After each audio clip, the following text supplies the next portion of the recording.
जिस भिखारी बच्चे को प्रोफेसर ने धक्के मार कर क्लास से निकाला, उसी ने 20 साल पुराना वो सवाल हल कर दिया जिसे देख पूरी दुनिया नतमस्तक थी। और जब उस प्रोफेसर को उस बच्चे की असलियत पता चली, तो उसके पैरों तले से जमीन ही खिसक गई। क्या रिश्ता था उस करोड़पति प्रोफेसर और उस लावारिस कचरा उठाने वाले के बीच? यह कहानी आपकी रूह को झकझोर कर रख देगी। सुबह के 7 बज रहे थे। मुंबई का सबसे प्रतिष्ठित गुरुकुल इंटरनेशनल स्कूल अपनी शान और शौकत के साथ खड़ा था। यहाँ की दीवारों पर करोड़ों का पेंट था और पढ़ने वाले बच्चे अरबपतियों के थे।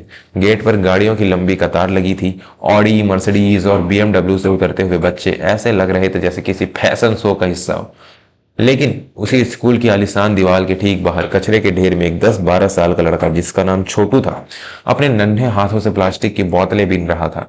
उसके कपड़े इतने मैले थे कि उनका असली रंग बताना मुश्किल था। पैरों की एक हलवाई चप्पल टूटी हुई थी और दूसरी नदारद थी। लेकिन अगर आप गौर से देखते तो उस बच्चे की आंखों में एक अजीब सी चमक थी, एक ऐसी गहराई जो उस उम्र के बच्चों में नहीं होती। तभी एक काली चमचमाती कार गेट पर आकर रुकी। उसमें से उतरे प्रोफेसर सूर्यकांत ओबेरॉय, देश के सबसे महान गणितज्ञ और इस स्कूल के सबसे खूंखार ट्रस्टी। सूर्यकांत अपने अहंकार और गुस्से के लिए मशहूर थे। उन्हें गरीबों से, मैली कुचैली चीजों से सख्त नफरत थी। जैसे ही सूर्यकांत की नजर कचरे के ढेर के पास खड़े छोटू पर पड़ी, उनका पारा 7वें आसमान पर चढ़ गया। छोटू की गलती बस इतनी थी कि उसका हाथ गलती से सूर्यकांत की कार के टायर को छू गया था। सूर्यकांत ने आव देखा न ताव छोटू को कॉलर से पकड़ा और जोर से धक्का दिया। छोटू लुढ़कता हुआ कीचड़ में जा गिरा। अरे ओ 2 टके के भिखारी, तेरी हिम्मत कैसे हुई मेरी कार को छूने की? तुझे पता है इस कार की कीमत? तेरी पूरी बस्ती बिक जाएगी, फिर भी इसका एक टायर नहीं खरीद पाएगी। सूर्यकांत ने दहाड़ते हुए कहा। छोटी की आंखों में आंसू थे।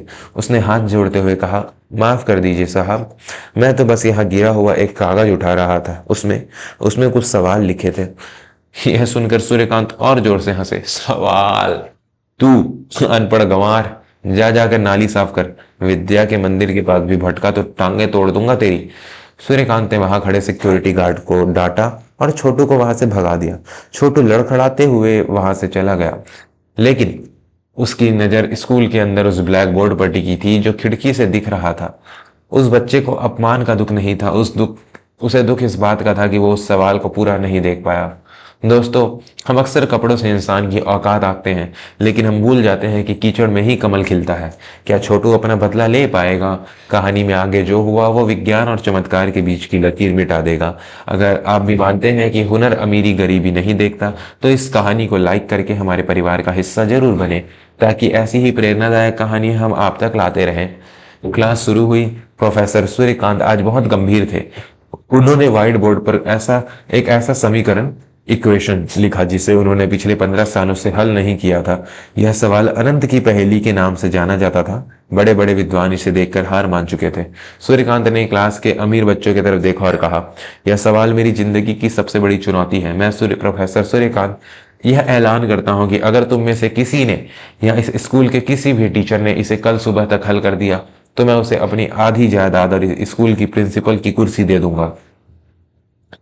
पूरी क्लास में सन्नाटा छा गया। बच्चे तो क्या, वहां खड़े दूसरे टीचर्स के भी पसीने छूट गए। बोर्ड पर लिखे वो नंबर और चिन्ह किसी दूसरी दुनिया के भाषा लग रहे थे। घंटे बीते, स्कूल की छुट्टी हो गई, रात हो गई। स्कूल के गेट बंद हो चुके थे। चारों तरफ अंधेरा था, सड़कों पर सन्नाटा पसरा हुआ था। रात के करीब 2 बजे स्कूल की पिछली टूटी हुई दीवार से एक परछाई अंदर दाखिल हुई। यह वही छोटू था। वो भूखा था, प्यासा था, दिन भर के अपमान से थका हुआ था, लेकिन उसकी आत्मा उसे उस बोर्ड की तरफ खींच रही थी। उसे चौकीदार से छुपते छुपाते क्लासरूम की खिड़की तक पहुंचने में वक्त लगा। खिड़की खुली थी। छोटू ने अपनी जान जोखिम में डालकर पाइप के सहारे चढ़ाई की और क्लास के अंदर कूद गया। कमरे में चांद की हल्की रोशनी आ रही थी जो सीधे बोर्ड पर पड़ रही थी। छोटू धीरे धीरे बोर्ड के पास गया। उसने चौक मारकर उठाया। उसके हाथ कांप रहे थे, डर से नहीं बल्कि एक अजीब सी उत्साह से। उसे वो सवाल डरावना नहीं लग रहा था। उसे उन नंबरों में एक संगीत सुनाई दे रहा था। उसे ऐसा लग रहा था जैसे वो नंबर उससे बात कर रहे हैं, उसे रास्ता दिखा रहे हैं। उसने लिखना शुरू किया, पहले धीरे धीरे, फिर तेजी से। उसका हाथ ब्लैक बोर्ड पर ऐसे चल रहा था जैसे कोई चित्रकार अपनी सबसे बेहतरीन पेंटिंग बना रहा हो। उसे सुध नहीं थी कि वो कहाँ है।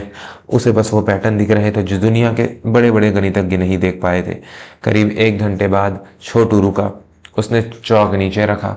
पूरा बोर्ड भर चुका था और अंत में एक छोटा सा उत्तर लिखा था, शून्य। इतने जटिल सवाल का जवाब सिर्फ शून्य था। छोटू ने एक बार बोर्ड को देखा।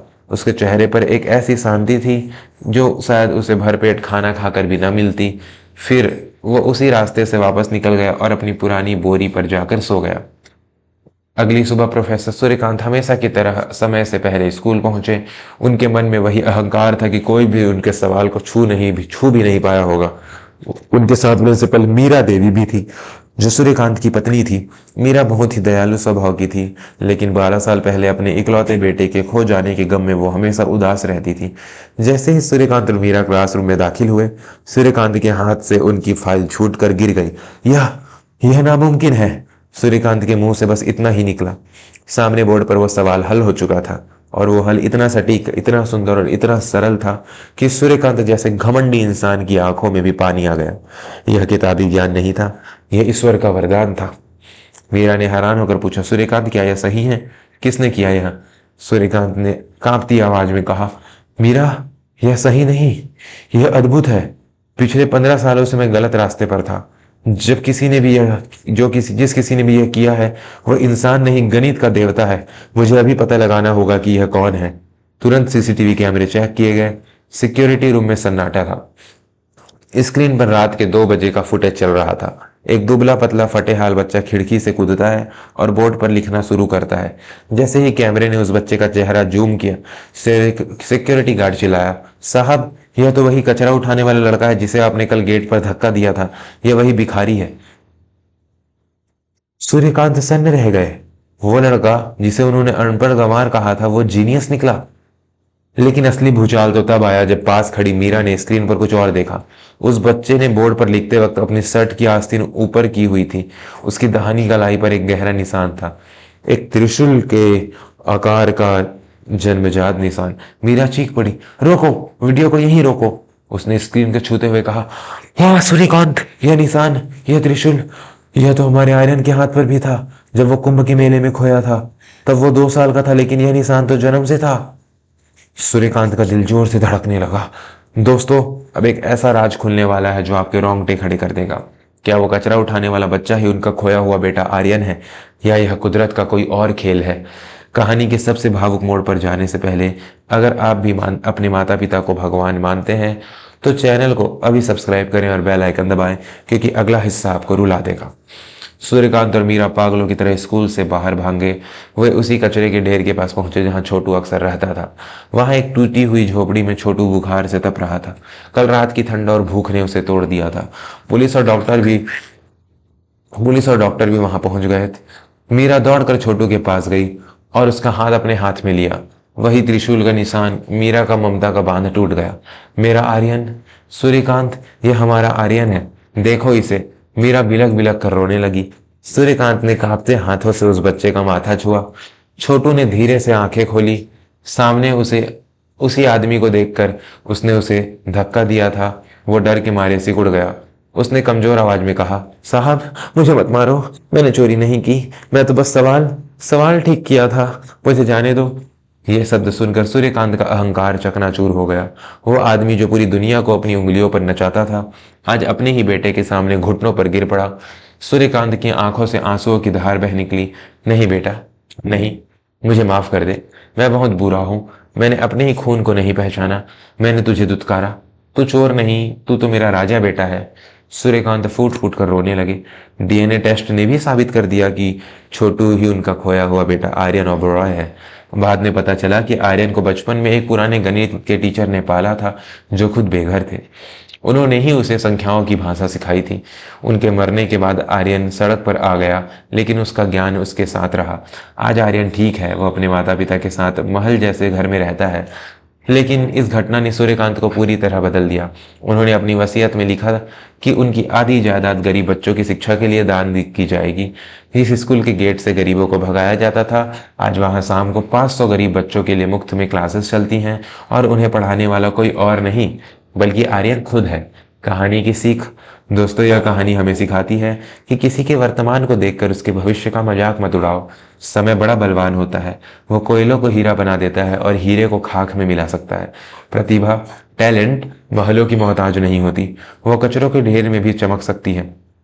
और सबसे बड़ी बात, अहंकार इंसान का सबसे बड़ा शत्रु है, क्योंकि जिस हाथ को आप आज झटक रहे हैं, हो सकता है कल वही हाथ आपको सहारा दे।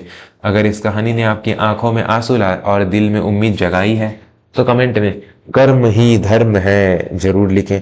और हाँ, जाने से पहले सब्सक्राइब का बटन दबाना ना भूलें, क्योंकि हम आपके लिए लाते हैं वो कहानियां जो जिंदगी बदल दे। धन्यवाद।